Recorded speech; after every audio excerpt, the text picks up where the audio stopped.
Welcome to our channel. இன்றைக்கி நம்ம பார்க்க போகிற டாபிக் இதை பற்றினா கன்னி ராசி. இந்த கன்னி ராசியில் பிறந்தவர்களுக்கு இந்த வருட குரு பயிற்சி 2024 வருடம் முழுவதும் என்ன நடக்கப் போகிறது என்பதை பற்றி இந்த காணொலியில் காணலாம். நீங்கள் நம்ம சேனலில் ஃபஸ்ட் டைம் பார்க்குறவங்களா இருந்தால் சேனலை சப்ஸ்கிரைப் பண்ணிக்கோங்க. கூடவே பக்கத்தில் இருக்க பெல் பட்டனையும் கிளிக் பண்ணிக்கோங்க. அப்போ தான் நான் போடுற வீடியோ உங்களுக்கு உடனுக்குடன் அப்டேட் ஆகும். வாங்க நண்பர்களே, வீடியோக்குள்ளே போகலாம். கன்னி ராசி 8இல் குரு தான், ஆனால் குருவின் பார்வையால் யோகம்தான். கன்னி ராசி அன்பர்களே, எல்லோரிடத்திலும் எப்போதும் தனித்து இருப்பதே உங்களுக்கு பிடிக்கும். ஆனால் உள் மனதில் நாம் மட்டும் ஏன் இப்படி கலகலவென்று வாய் இருந்தும் பேச முடியாத ஊமை போல் இருந்து வருகிறோம் என்று கவலைப்பட்டு வருபவர் நீங்கள். புதன் உச்சம் ஆதிக்கம் பெற்ற ராசியில் பிறந்தவர் நீங்கள். ஒருவரை பார்த்தவுடன் அவரை பற்றி உங்களுக்குள் சரியாக கணித்து இயல்பாகவே வந்துவிடும். கணித்து விடுற திறமை உங்களுக்கு இயல்பாகவே வந்துவிடும். அதனால் யாரிடமும் அதிகம் பேசாமல் காரியம் சாதிக்கும் மௌன சாமியார் ராசியில் பிறந்தவரே கன்னி ராசி என்பவர்களே, இன்று வரை என்னதான் நடந்து வருகிறது? குரு பகவான் கடந்த ஒரு வருடமாக 7ஆம் இடத்தில் கலஸ்திரஸ்தானத்தில் சஞ்சாரம் செய்து வருகிறார். அசட்டு துணிச்சலான அகலக்கால் வைத்தவர்களுக்கு சென்ற வருடம் மே மாதம் நடந்த குரு பயிற்சியால் உங்களின் கன்னி ராசிக்கு 7ஆம் இடத்திற்கு வந்த குரு பகவான் ஓரளவுக்கு பிரச்சனைகளை குறைத்தார். ஒரு சிலருக்கு, பல பேருக்கு பிரச்சனைகளை குறைக்கவில்லை. பிரச்சனைகளை தள்ளி தள்ளி போட்டுக்கொண்டே வருகிறார் இன்று வரை என்பதுதான் உண்மை. ஆனால் பிரச்சனைக்கான தீர்வுதான் என்ன? எப்படித்தான் இந்த ஓட விரட்டும் தொல்லை கொடுத்து வரும் கடன் பிரச்சனைகளை முடிப்பது? எப்படி குடும்பத்தில் நடந்துவிட்ட பிரச்சனைகளில் இருந்து விடுபடுவது?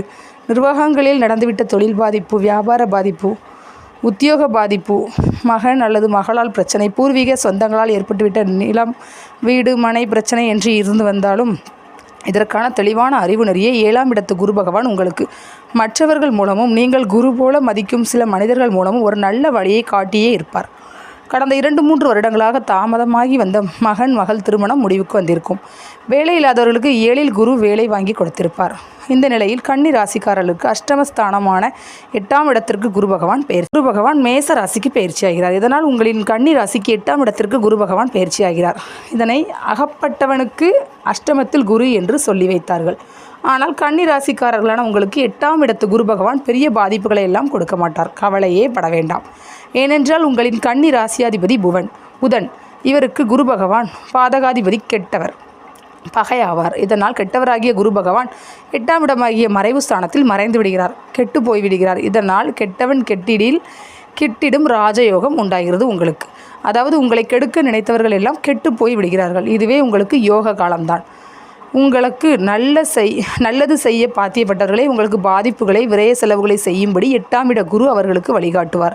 இதனை எல்லாம் அவர்கள் நல்லவர்கள் தான், நமது 8ஆம் இடத்து குரு அவர்களை அப்படி பேச வைக்கிறது என்று நீங்கள் புரிந்து கொண்டால் இதுதான் 8ஆம் இடத்து குருவுக்கான அனுபவ புத்தி பரிகாரம் ஆகும்.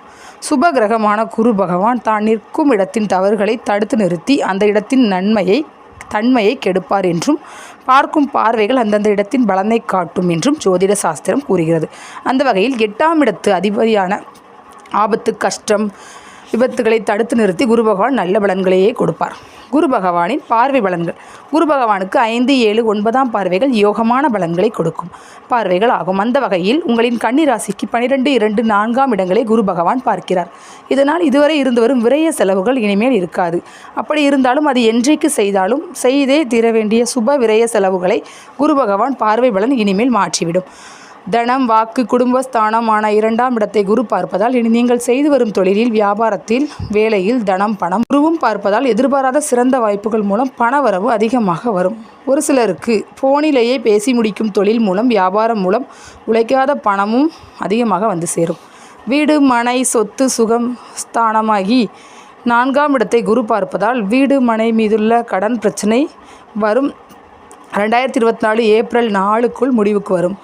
புதிய வீடு, மனை, புதிய வாகனம் வாங்கும் யோகம் வந்து சேரும். சனியின் பார்வையில் குரு பகவான் கும்ப ராசியிலிருந்து சனீஸ்வரர் குரு பகவானையும் ராகுவையும் பார்ப்பதால் 8இல் குரு உள்ள ஒரு வருடம் எதிலும் பரபரப்பு, அகலக்கால் வைக்காமல் நடந்து வரும் தொழிலை, வியாபாரத்தை, வேலையை பொறுமையாக விரும்பி செய்து வருவது யோகத்தை கொடுக்கும்.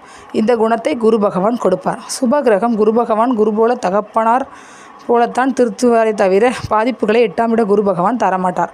தொடர்ந்து கடன் வாங்கி கடனில் மாட்டிக்கொண்டு வருபவரை திருத்துவார். கவலை வேண்டாம். எப்படியெல்லாம் உங்களை 8ஆம் இட குரு அகலக்கால் வைக்க செய்வார். உங்களின் ராசிக்கு 8இல் குரு வருவதை அகப்பட்டவனுக்கு அஷ்டமத்தில் குரு என்று சொல்லி வைத்துள்ளார்கள். இதை முன்பே புரிந்து கொண்டு அகப்படாமல் இருந்து கொண்டால் விதியை மதியால் வெல்லலாம். சிலர் மாதம் மாதம் வாங்கும் சம்பளத்தை நம்பி தகுதிக்கு மீறிய பணத்தை கடன் வாங்கி கொண்டு வீடு கட்டுவீர்கள், வாகனம் வாங்குவீர்கள். இருமணம் செய்யக்கூடிய திருமணத்திற்கு ஆடம்பரமாக செலவு செய்து ஆட்களை கூட்டி பணத்தை வீண் செலவு செய்வீர்கள். பெருமைக்காக பொது வாழ்வில் கோவில்களில் செலவு செய்வீர்கள். இதை அவ்வப்போது சொல்பவர்களை உங்களுக்கு பிடிக்காது.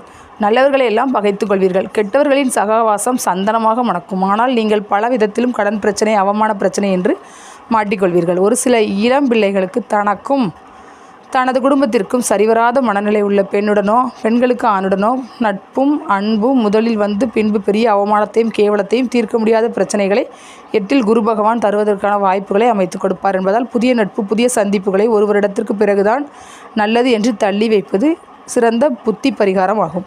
8இல் குரு பகவான் தனது பார்வையால் யோகத்தை கொடுக்க இருக்கிறார். உங்கள் ராசிக்கு குரு பகவானின் 5, 7, 9ஆம் பார்வை 12ஆம் இடமான அயன சயன யோகஸ்தானத்திலும் தனம் வாக்கு குடும்பஸ்தானத்திலும் 4ஆம் இடமான வாகனம் வீடு மனை சுகஸ்தானத்திலும் பதிவதால் குரு பகவானை பணத்திற்கான ஆதிபத்தியம் பெற்று தனகாரகன் ஆகிவிடுகிறான். அதாவது குரு பகவான் தனது தனஸ்தானத்தை தன் நேரடி பார்வையான 7ஆம் பார்வையால் பார்ப்பதால் தனஸ்தானம் வலுப்பெறுகிறது. ஆதலால் கோட்சாரத்தின்படி அஷ்டகுருவால் ஏற்படும் கெடுதலான பலன் குறையும் என்பதுதான் துல்லியமான கணிப்பு ஆகும். இதனால் செல்வம் பெருகும், வாக்கு பலிதம் கூடும், குடும்பம் செழிக்கும், பணம் உங்களுக்கு எந்த வகையிலும் வந்தே தீரும். ஒருவருக்கு இன்ன தேதியில் வேலை முடித்து கொடுக்கிறேன் என்று வாக்கு கொடுத்தால் அதன்படி கொடுத்தே தீர்வீர்கள். குடும்பத்திற்கு தேவையான பொருட்கள், மனைவி மகளுக்கு நகைகள் வாங்கும் பாக்கியம் உண்டு. இதுவரை உங்களை இழிவாக மரியாதை குறைவாக நினைத்தோர் கூட உங்களின் திடீர் முன்னேற்றத்தை கண்டு ஆச்சரியப்படுவர். சிலருக்கு பொதுவாக பொறுப்புகள் வந்து சேரும். சிரமங்கள் வந்தாலும் கூடிய விரைவில் சரியாகிவிடும். வீடு மாறுவது, புதுப்பிப்பது, புதிய வீடு கட்டுவது, வாகனம் வாங்குவது, சீரமைப்பது என வருகின்ற வருமானத்தை விட செலவுகள் கூடுதலாகும். வியாபாரம் விருத்தி பெறும். செய்து வரும் தொழிலுடன் துணை தொழிலும் துணை வியாபாரமும் துணை உத்தியோகமும் செய்யும் நிலையை குரு பகவான் இயல்பாக விற்க நினைத்தும் விற்காத வீடு மனை விற்கும் யோகம் காலம். உங்களின் கன்னி ராசிக்கு சிம்ம ராசி 12ஆம் இடம் ராசியமாகும். 12ஆம் இட ராசி என்பது அயன சயன யோக போக சுப விரய பிராயணம் இடமாறுதல் ராசியாகும். இதுவரை பிரச்சனைகளால் நிம்மதி இல்லாமல் இருந்து வருபவர்களுக்கு நிம்மதியாக தூக்கம் வரும். செய்தே தர வேண்டிய சுப விரய செலவுகளை செய்து முடிக்கும்படி பண வரவும் வாய்ப்புகளும் வந்து சேரும். எதிர்பாராமல் மாட்டிக்கொண்டு பெரும் கடன் பிரச்சனையால் நொந்து நூலாகி கொண்டு இருப்போருக்கு புதிய சொத்தை காப்பாற்ற பழைய சொத்தையோ அல்லது புதிய சொத்தில் பாதியை விற்று கடனை ஒழித்து நிம்மதி பெறுவீர்கள். செய்து வரும் தொழிலில் வியாபாரத்தை, உத்தியோகத்தை, வேலையை நிம்மதியாக பழையபடி செய்வோம், சிறப்பாக செய்வோம் என்று முடிவெடுத்து சொத்துக்களை விற்க துணிந்தும் விற்க விலை சொல்லியும் இதுவரை சரியான விலை கொடுத்து வாங்க வராதவர்கள் உங்களுக்கு கூடிய அதிக விலை கொடுத்து தானாக வாங்க வரும் நிலை வந்து தீரும். அதனால் நீங்கள் கடனை அடைத்து நல்ல நிலைக்கு வருவீர்கள். கடனால் ஒரு சொத்து போனால் புதிய சொத்து தனது 9ஆம் பார்வையால் கன்னிராசியான சுகஸ்தானமான 4ஆம் பாவத்தை பார்ப்பதால் புதிய வீடு மனை வாங்கியே தீர்வீர்கள். வீட்டுக் கடனால் எதிர்பார்த்ததற்கும் கூடுதலான விலைக்கு வீட்டை விற்கும் சூழ்நிலையை கிரக சூழ்நிலைகள் உருவாக்கியே தீரும். விற்ற பிறகு மீதி பணத்தில் வீடு மனையை வாங்கிவிடுவீர்கள். கேட்ட இடத்தில் பணம் கிடைக்கும். கடனே இல்லாமல் வாழ, வீடு மனை வாகனம் வாங்க, திருமணம் செய்ய பணம் வரும், கவலையே வேண்டாம். உத்தியோகத்தில் நீண்ட நாளாக கிடைக்க இருந்த சலுகைகள், வருமானங்கள், பதவியேற்றம், சம்பள உயர்வு காலதாமதமாகி வரும் திருமண வாய்ப்புகளுக்கு குரு பலம் இல்லை என்ற ஒரு கணிதம் இருந்தாலும் குடும்பஸ்தானத்தை குரு பார்ப்பதால் குடும்பத்தை கொடுக்கும் அதிகாரம் குருவுக்கு உண்டு. இது கோட்சார பலன்கள் மட்டுமே. உங்களின் பிறந்த கால ஜாதகத்தின்படி இப்போது நடந்து வரும் தசாபுக்தி பலன்களுக்கு தகுந்தபடி இந்த குரு பயிற்சி பலன்களும் இணைந்து வழங்கும் பலன்களை கூட்டியோ குறைத்தோ கிடைக்கப்பெறுவீர்கள் என்பதை நினைவில் கொள்ளுங்கள். 8இல் குருவின் பார்வையால் உடைந்து உருக்குலைந்து போன கப்பலும் மீண்டு உயர்ந்து எழுந்து நிற்கும்.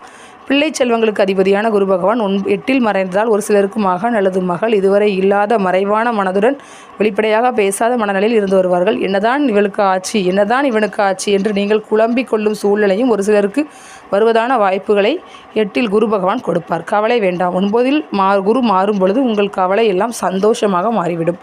கன்னி ராசிக்காரர்களுக்கு இருந்து வரும் மோசமான கடன் பிரச்சனை, திருமணத்தடை, குடும்பத்தில் பிரச்சனை, மகன் அல்லது மகள் மனமாற்றத்தால் மனவேதனை இவை அனைத்தும் உங்களுக்கு படிப்படியாக குறைந்து வரும். கடந்த 3 வருடங்களாக இருந்து வந்த அத்தனை சோதனைகளும் அடியோடு மாற்றம் கொண்டு சாதனைகளாக வந்து சேரும். உடைந்து போன கப்பல் மறுபடியும் உயர்ந்து எழுந்து நிற்கும். கவலை வேண்டாம், நல்லதே நடக்கும். கன்னி ராசிக்காரர்களுக்கு பாரம்பரிய குலதெய்வ கோவில் இருந்தே தீரும். குலதெய்வத்திற்கு உங்கள் குடும்பத்தினர் பாரம்பரியமாக செய்து வந்த கடமைகளை செய்ய முடியாத இயலாத மனநிலை தடையால் சில வருடங்கள் இருந்திருக்கும். இதை குடும்ப பெரியவர்களிடம் கேட்டு குடும்பத்தினர் அனைவரும் 3 நாட்கள் அந்த ஊரிலேயே தங்கியிருந்து செய்து வர அத்தனை பிரச்சனையும் முடிவுக்கு வரும். பரிகாரம்: தொடர்ந்து 9 பிரதோஷ பிரதோஷம் குடும்பத்தினருடன் பாரம்பரிய சிவன் கோயிலை 5 முறை வலம் சுற்றி சிவபெருமானுக்கு பாலபிஷேகம் செய்து மாலை அணிவித்து வழிபட்டு வர கடன் பிரச்சனைகள் ஒவ்வொன்றாக விலகி ஓடுவதை உணர முடியும். கன்னி ராசி அன்பர்களே, உங்களுக்கு இந்த டாபிக் பிடிச்சிருந்துச்சுன்னா கண்டிப்பாக லைக் பண்ணுங்கள், ஷேர் பண்ணுங்கள், கமெண்ட் பண்ணுங்கள். Thank you friends.